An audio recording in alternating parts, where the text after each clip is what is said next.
नमस्कार दोस्तों, मैं हूं आपकी दोस्त आरजे चांदनी और आपके लिए लाई हूं आपका ही फेवरेट शो वाह जिंदगी वाह। दोस्तों, जिंदगी बहुत खूबसूरत है, बशर्ते उसे जीना आना चाहिए।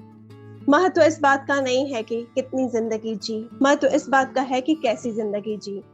हम में से कई लोगों के पास सब कुछ है, जैसे अच्छे रिश्ते नाते, भौतिक सुख सुविधा के सभी सामान, यश कीर्ति, सब कुछ है।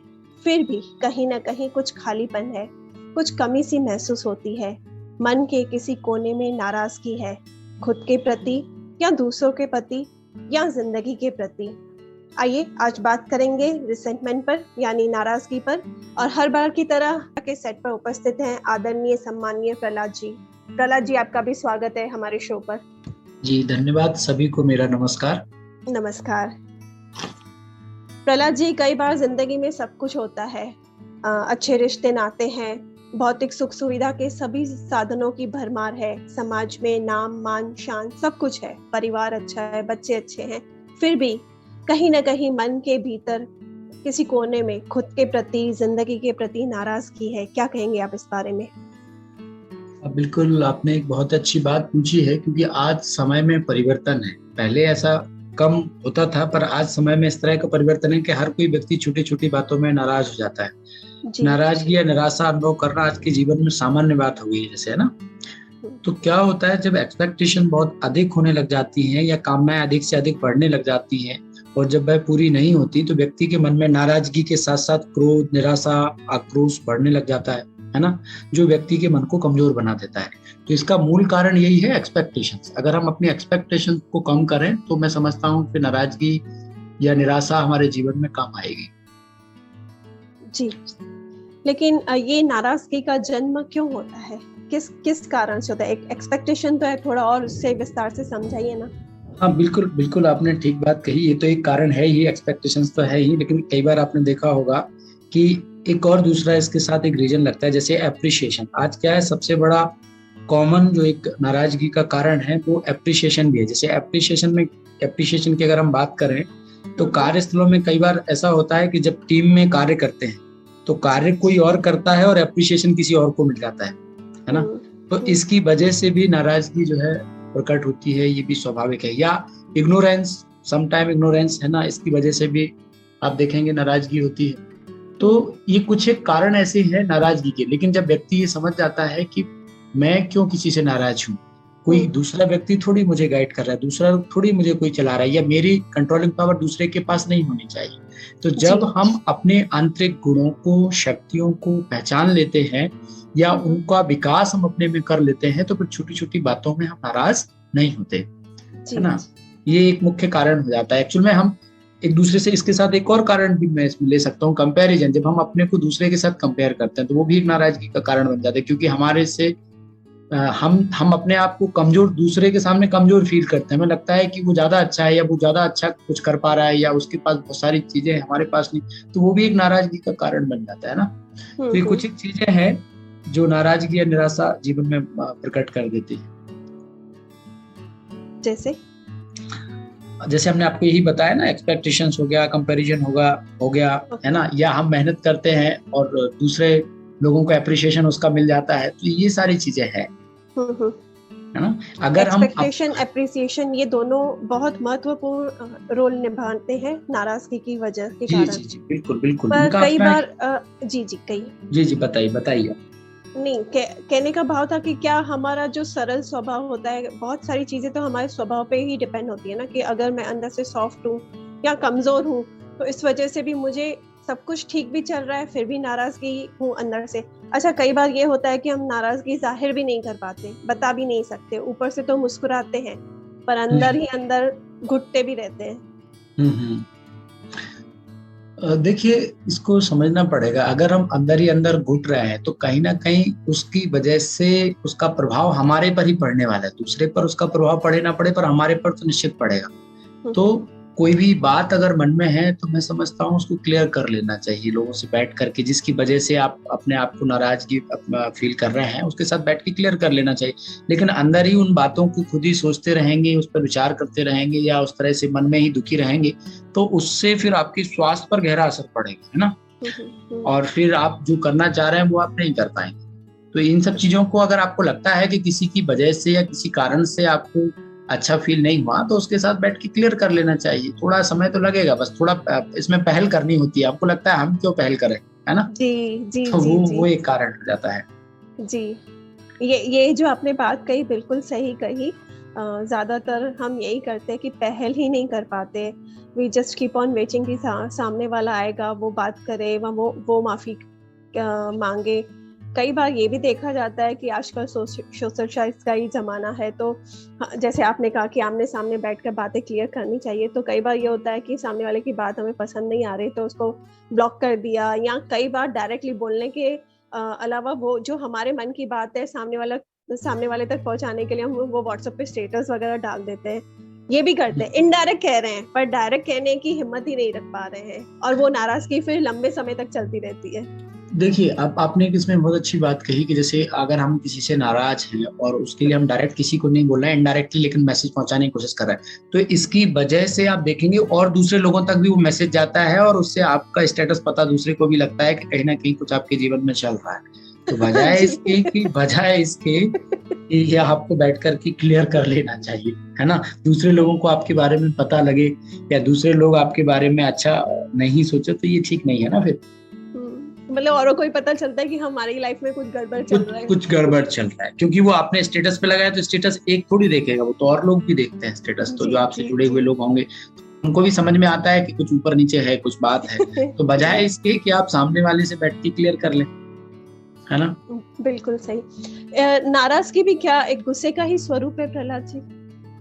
बिल्कुल कह सकते हैं। हम देखते हैं कि हमारे अकॉर्डिंग जब काम नहीं हो पाता तो हमें क्या होता है, फिर गुस्सा आती है ना? गुस्सा आती है और बाद में वही गुस्सा फिर नाराजगी में परिवर्तन हो जाती है। थोड़े समय के लिए तो हम उस समय गुस्से में होते हैं, लेकिन जब हमारे अकॉर्डिंग कार्य नहीं हुआ तो वही फिर नाराजगी में कन्वर्ट होता है। परंतु कई बार हम ये भी देखते हैं कि बहुत से लोग कार्यस्थल पर रहकर क्रोध भी करते हैं, परंतु कुछ समय बाद भूल भी जाते हैं। तो कई बार गुस्सा नाराजगी में परिवर्तन नहीं भी होता है। कई लोगों का ऐसा नेचर रहता है ना कि वो क्रोध करते हैं और लंबे समय तक उसको याद रखते हैं, लेकिन कई बार वो क्रोध करते हैं और भूल भी जाते हैं, है ना? जी जी। क्योंकि कुछ लोगों को अपने मन को कंट्रोल करने की पावर होती है, तो वो उससे अपने अकॉर्डिंग मोल्ड कर लेती है। और अगर सभी को ये पावर चाहिए तो उसके लिए उनको भी थोड़ा सा, है ना, स्वचिंतन करना चाहिए, मेडिटेशन करना चाहिए। सब करेंगे तो वो भी अपने मन को मोल्ड करना सीख जाएंगे। और जिन्हों को मोल्ड करने की आदत नहीं होती है तो वही गुस्से का स्वरूप नाराजगी, कई समय तक नाराजगी लेकर के जो है चलते रहते हैं।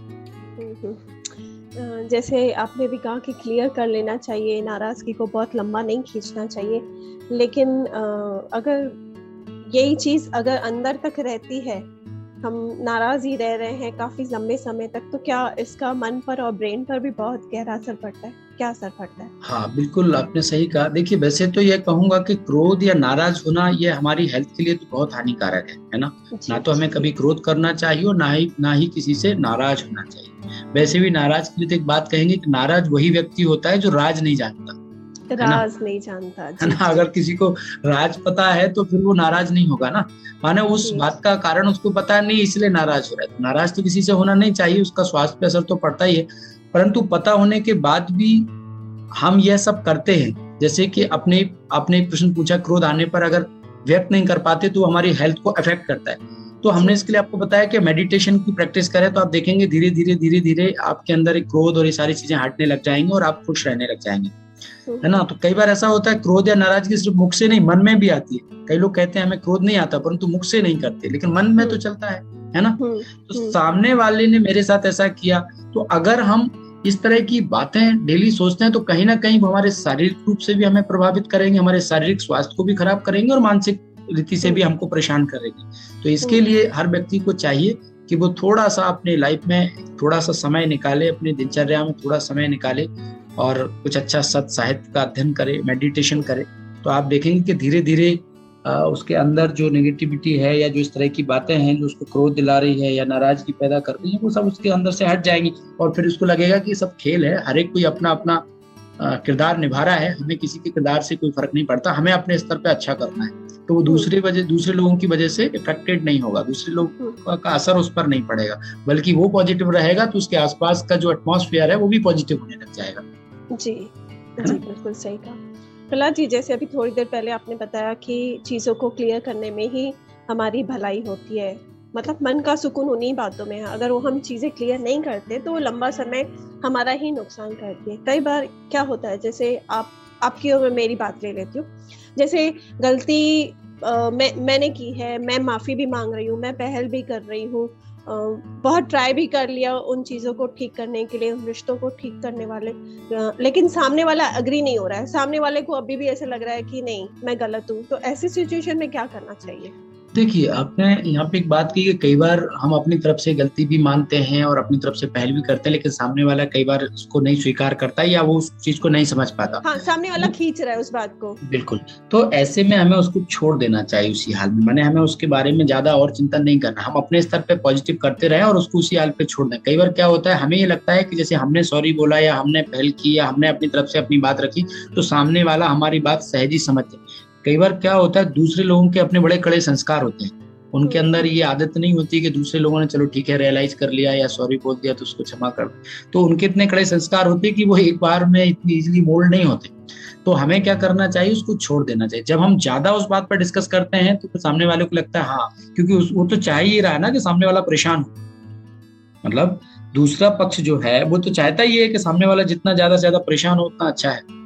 तो हमें उसको जब छोड़ देना चाहिए, जब हम उस पर चिंतन नहीं करेंगे और छोड़ देंगे तो सामने वाले को फिर लगता है नहीं, हमें इसको ठीक कर लेना चाहिए, और फिर धीरे धीरे समय आने पर सब चीजें ठीक हो जाती हैं। हम क्या उसको पकड़ के बैठ जाते हैं, वो दुखदाई हो जाता है।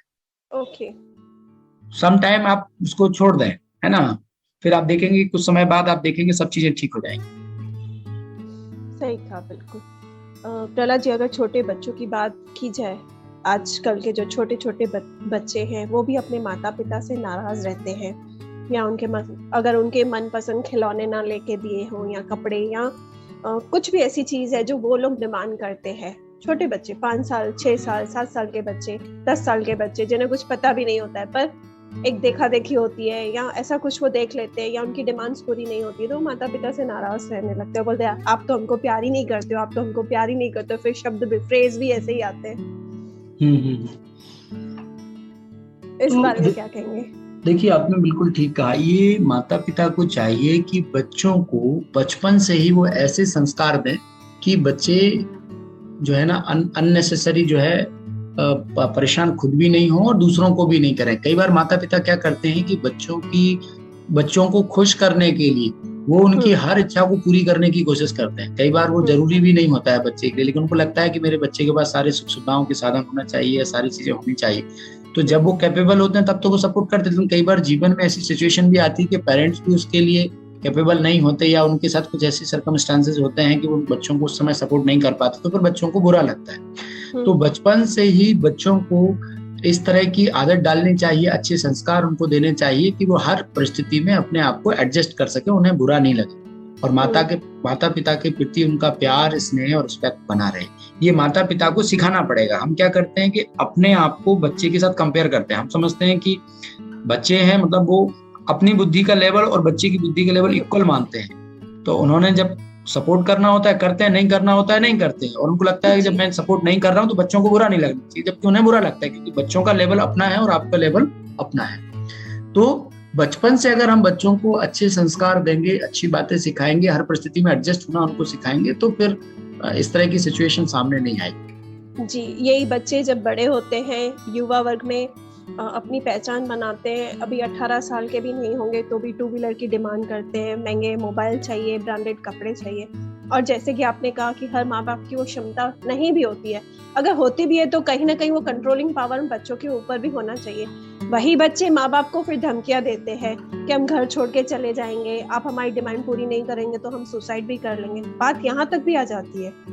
हाँ, तो ये चीज क्या है, पेरेंट्स कई बार चेक नहीं करते ना, बच्चों को फ्री होल्ड छोड़ देते हैं ना। हमें बच्चा क्या है, एक घड़े की तरह है। जैसे आपने देखा होगा कि जो घड़ा होता है ना वो कच्चा होता है, फिर बाद में उसकी पूरी तैयारी जैसा हम शेप देना चाहें वैसा उसको हम दे देता है। ऐसा ही होता है ना, चाहे वो छोटा शेप दे, बड़ा शेप दे, है ना।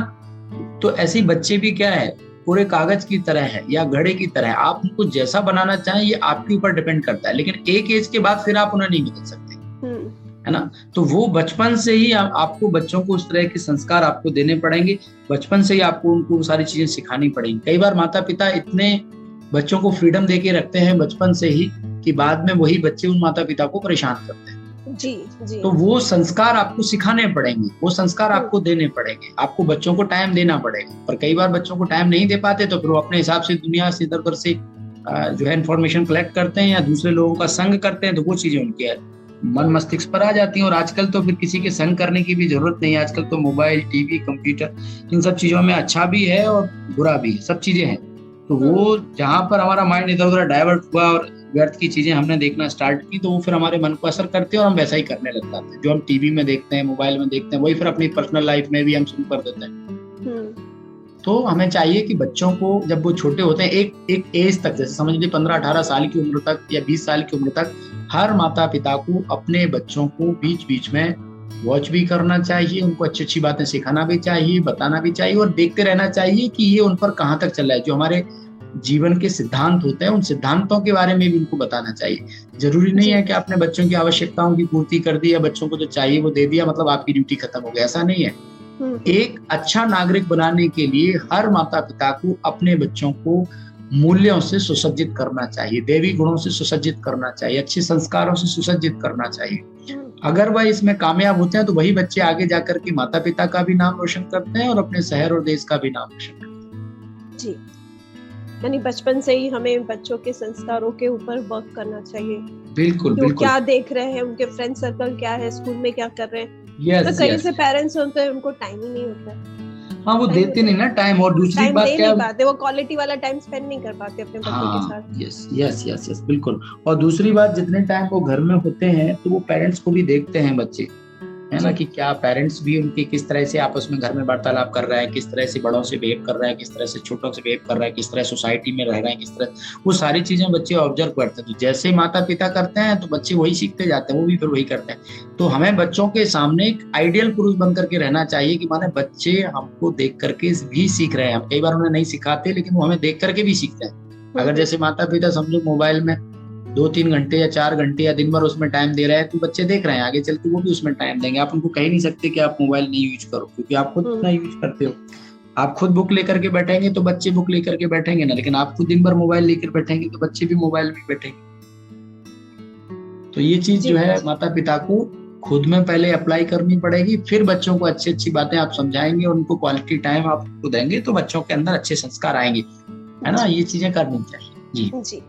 दूसरी बात प्रहलाद जी, जैसे आपने कहा कि नाराजगी स्वरूप है गुस्से का ही, कई बार तो हम जाहिर कर लेते हैं, उसका मोटा स्वरूप भी देखने को भी मिलता है। जैसे किसी ने थप्पड़ मार दिया, किसी को गुस्सा आया तो मोबाइल तोड़ देंगे, टीवी तोड़ देंगे, हाँ, या कुर्सी पटक के मार दी। बहुत सारे ऐसे स्थूल स्वरूप हमको गुस्से के दिखाई देते हैं। लेकिन कई बार ये भी देखा जाता है कि वो नाराजगी अंदर ही है, पूछने पर भी हमें बताया नहीं जाता है। तो हमको कैसे पता चलेगा सामने वाला मेरे से नाराज है? वो तो यही जता रहा है, वो तो ठीक ही है। नहीं, वो क्या होता है, जब कोई व्यक्ति हमसे नाराज है तो उसके व्यवहार में परिवर्तन होगा, उसका बात करने का ढंग बदला हुआ होगा, उसकी कार्यशैली बदली हुई, तो आपको समझ में आएगा कि कहीं ना कहीं कोई ना कोई बात है जो उसको ठीक नहीं लगी, उस वजह से इसके व्यवहार में चेंज। तो वो फिर बैठ करके आपको ठीक करना पड़ेगा। माने जब सब कुछ नॉर्मल चल रहा होता है तब उसका व्यवहार बहुत अच्छा होता है, लेकिन अगर कुछ आपके साथ उसकी अंडरस्टैंडिंग ठीक नहीं है, आपके साथ कुछ अनबन है, कुछ भी है, तो आप देखेंगे उसका व्यवहार चेंज हो जाएगा, उसका बातचीत करने का तरीका चेंज हो जाएगा, है ना। और जब वह ऐसे करते हैं तो धीरे धीरे क्या होता है, फिर हमारे रिश्तों में टकरार आने लगती है, दूरी आ जाती है। ऊपर से तो जताया जाता है कि एवरीथिंग इज नॉर्मल, बट अंदर से वो जैसे कहा ना पहले भी, वो खालीपन आने लगता है। एक छत के नीचे रहते हुए भी वो फीलिंग नहीं आती अपनेपन की। बिल्कुल। तो ये चीज आपको देखनी पड़ेगी। अगर आपको लगता है कि आपका क्लोज संबंधी है, आपके साथ रहने वाला है, और उसका बातचीत करने का ढंग और उसका व्यवहार अगर बदला हुआ है, तो कहीं ना कहीं आपको समझना चाहिए कोई बात है जिस वजह से इस तरह से व्यवहार कर रहा है, तो आपको बैठ करके उसको सॉर्ट आउट कर लेना चाहिए। दूसरी बात मैं ये जानना चाहूंगी कि कई बार ऐसा होता है कि जिंदगी के संध्या काल में जब जीवन की समाप्ति की और कई लोग होते हैं, तब कईयों को ये महसूस होता है कि सारी उम्र हमने बिता दी इसी आपाधापी में पैसे कमाने में, बच्चों को पालने में, परिवार के पीछे, कहीं अपने लिए कुछ किया ही नहीं। अच्छा, अपना टैलेंट और अपनी प्रतिभा दिखाने के अवसर भी प्राप्त हुए, पर उनका भी सेक्रीफाइस किया। तो जब जीवन के संध्या काल के समय पर होते हैं, रिटायर भी हो चुके हैं, कुछ करने को भी नहीं है, लेकिन उसके बाद का जो समय है वो नाराजगी में ही चला जाता है। इसके बारे में क्या कहेंगे? मैं तो सभी लोगों को ये संदेश देना चाहूंगा कि स्टार्टिंग से ही हर एक को अपनी दिनचर्या इतनी सुव्यवस्थित रखनी चाहिए जो लास्ट टाइम तक भी वो जो है अपने आप को ऐसा महसूस करे कि मैंने अपने जीवन में कुछ किया है। ऐसा नहीं हो कि हमारा सारा टाइम पैसे कमाने में या जीवन को सेटल करने में या बच्चों को सेटल करने में चला जाए, क्योंकि यहाँ पर कोई किसी को सपोर्ट नहीं करता। जैसे हमने आपको बताया, जैसे एक माता पिता है, बच्चों को पढ़ाते हैं, लिखाते हैं, उनको बड़ा करते हैं, शादी करते हैं, और फिर उनकी एक्सपेक्टेशन हो जाती है कि भाई ये बच्चे हमारा ध्यान रखेंगे। लेकिन जैसे ही बच्चे बड़े होते हैं, उनकी शादी, उनकी अपनी लाइफ शुरू हो जाती है ना, तो फिर वो माता पिता की ओर ध्यान नहीं दे पाते। और माता पिता को एक्सपेक्टेशन थी कि मैंने इसके लिए सारा कुछ किया, इसके लिए इतनी मेहनत की, इतना पैसा खर्च किया, इतना ये किया, इतना ये किया। तो जब उनको ये सब बच्चे की तरफ से जब उनको इस तरह का व्यवहार मिलता है तो फिर वो दुखी होते हैं, उनको लगता है हमारा जीवन बेकार चला गया। तो मैं सभी को यही कहना चाहूंगा कि आप स्टार्टिंग से ही अपने जीवन में अपना टाइम को इस तरह से बांटें कि अपने आप को दें, अपने परिवार को दें, अपनी सोसाइटी को दें, और कुछ स्पिरिचुअलिटी में अपना टाइम, मतलब कुछ अच्छे कार्यों में, ताकि आपके अंदर एक सेटिस्फेक्शन रहेगा कि साहब मैंने जीवन में सब कुछ अच्छा किया। मतलब एक ही चीज पर डिपेंड नहीं रहे कि मैं सिर्फ अपने बच्चों को पाल पोस के बड़ा कर दूं और उनकी नौकरी लगा दूं, ये मेरी ड्यूटी है, ये तो मुझे करना ही है। इसके साथ साथ मैं इस संसार में किस लिए आया हूँ, मेरे जीवन का लक्ष्य क्या है, मेरा उद्देश्य क्या है, मैं हमेशा दूसरों को हेल्प करूं। इसलिए आपने एक कहावत सुनी होगी ना, कि कहते हैं ना, पेड़ ना खाते कभी अपना फल और नदी ना पीती कभी अपना जल, है ना। तो जो दूसरों के लिए जीता है एक्चुअल में, वही एक्चुअल जीवन है। हम क्या करते हैं, अपने लिए ही पूरा जीवन जब बिताते हैं और लास्ट में जब हमने जिन लोगों के लिए सब कुछ किया उनकी तरफ से सहयोग नहीं मिलता तो फिर दुख होता है। तो हम जब बचपन से ही या हम स्टार्टिंग से ही, जब से हमको लगता है कि हम कुछ कर सकते हैं, हम दूसरों के लिए भी कुछ करें, समाज के लिए भी कुछ करें, है ना, देश के लिए भी कुछ करें। और जब हमारे अंदर ऐसी भावना होती है दूसरों को सहयोग करने की, दूसरों को अच्छा करने की, तो हमारे अंदर एक सेटिस्फेक्शन रहता है कि नहीं, मेरा जीवन व्यर्थ नहीं गया, मैंने बहुत कुछ किया है। अगर एक तरफ से हमको नाराजगी मिलती है, एक तरफ से हमको कुछ अच्छा नहीं भी मिलता है, तो हमारे अंदर एक सेटिस्फेक्शन ये होता है कि नहीं, हमने दूसरा कार्य भी किया है और उसका बल जो है हमारे पास रहता है ना। तो ये करना चाहिए, हर व्यक्ति को करना चाहिए, मतलब अपने टाइम को डिवाइड करना चाहिए, जिसमें आप अपने लिए भी टाइम दें, अपने परिवार के लिए भी टाइम दें और सोसाइटी के लिए भी आप टाइम दें। तो फिर आपको अच्छा लगे, कुछ अच्छे कार्यों के लिए भी आप टाइम दें, समाज की सेवा के लिए आप टाइम दें। बिल्कुल सही कहा आपने। आपकी बात सुनकर मेरे को एक बात याद आ गई। ऑस्ट्रेलियन नर्स थी एक, जिन्होंने बहुत सारे लोगों का ऑब्जर्वेशन किया था। उसे जब भी अपने प्रोफेशन में से टाइम मिलता, उसी हॉस्पिटल में जहाँ काम करती थी, उसी हॉस्पिटल में वो जो भी उनके पेशेंट थे, वो जो भी उन्होंने ऑब्जर्वेशन किया था, वो मल्टी मिलियनर से लेके जो कम लेबर क्लास के लोग होते हैं, उनसे ऑब्जर्व क्या करती थी, वो उनको कुछ क्वेश्चंस लेके जाती थी। और उसमें से मोस्टली लोगों का जो ऑब्जर्वेशन उन्होंने किया वो यही था कि लोगों को अपने जीवन में यही अफसोस है, यही नाराजगी है कि उनको वक्त मिला, अवसर मिला, पर वो कुछ अच्छा नहीं कर पाए, सिर्फ गधों की तरह पूरी लाइफ जीते आए। ये एक हकीकत है। बिल्कुल। तो मोस्टली लोगों को वो अंत समय में ही पता चलता है कि हमने अपनी जिंदगी, जैसे शुरुआत में भी मैंने कहा कि कितनी जिंदगी हम जिए वो इम्पोर्टेंट नहीं है, लेकिन कैसी जिंदगी जिए वही इम्पोर्टेंट है। बिल्कुल, क्वालिटी लाइफ होनी चाहिए। कितना समय जिए वो इम्पोर्टेंट नहीं है, पर हमने इतने समय में क्या कुछ किया वो इम्पोर्टेंट है। जी। अंत में मेरा प्रश्न यही रहेगा कि कईयों का स्वभाव, जैसे नाराजगी, तो बहुत सारी बातें आपने बता दी कि कैसे उसे ठीक किया जाए, या अपने संस्कारों पर, स्वभाव पर वर्क करेंगे तो जिंदगी से या खुद से नाराजगी दूर हो सकती है और अच्छा जीवन हम व्यतीत कर सकते हैं। लेकिन कईयों का स्वभाव ही ऐसा होता है, नाराज रहना, हर बात में नुक्स ढूंढेंगे, सब कुछ अच्छा होगा फिर भी कुछ ना कुछ टिक्का टिप्पणी, क्रिटिसाइज करते रहेंगे, उनकी शिकायतें कभी बंद नहीं होती है। तो हमें उनसे प्रभावित नहीं होना चाहिए। मतलब अगर हमारे कोई टीका टिप्पणी कर रहे हैं, हम अच्छा करते हैं, फिर भी अगर वो ऐसा कुछ कर रहे हैं या ऐसा बोल रहे हैं, तो हमें उनकी बात को इतना सीरियसली लेना नहीं चाहिए, उनकी बातों पर उतना ध्यान नहीं देना चाहिए, बल्कि हमें अपने स्वभाव को, अपने स्वभाव को उसके प्रति सॉफ्ट ही रखना चाहिए। जब हमें पता है कि सामने वाले का स्वभाव संस्कार ऐसा ही है, इसमें कुछ परिवर्तन नहीं आ रहा है, या उसका नाराजगी का या क्रोध का स्वभाव है, तो हमें उसके प्रति प्रेम का, स्नेह का भाव रखना चाहिए, शुभ भाव रखना चाहिए, उसके कल्याण का भाव रखना चाहिए। और धीरे धीरे आप देखेंगे कि जब आपके अंदर कल्याण का भाव होगा तो वो आने वाले टाइम में बदल जाए। जैसे मैं इसमें एक स्टोरी सुनाता हूँ। एक बार क्या हुआ कि एक व्यक्ति था जिसको जो है, जो अपने घर का जो है सारा कचरा जो है ना अपने पड़ोसी के बाहर इकट्ठा कर देता था, है ना। तो पड़ोसी देखता था कि कमाल का आदमी है। एक दो बार हमने इसको बताया कि भैया आप इसको डस्टबिन में डालें, लेकिन ये तो हमारे घर के बाहर लगा देता है। तो पड़ोसी थोड़ा समझदार था, उसने कहा भाई झगड़ा करें इससे अच्छा है, उसके पास एक फूलों का बगीचा था, तो उसने क्या किया, एक टोकरी में फूल लिए और उसके घर पहुंचा। तो उसकी बैल बजाई और उसने बोला बोलो भाई, बोला खोलो, मिलने आए हैं आपसे। तो उसने दरवाजा खोला और उसने उसको फूल दे दिए कि भैया ये मेरे पास बहुत हो रहे थे, सोचा आपको दे करके आओ।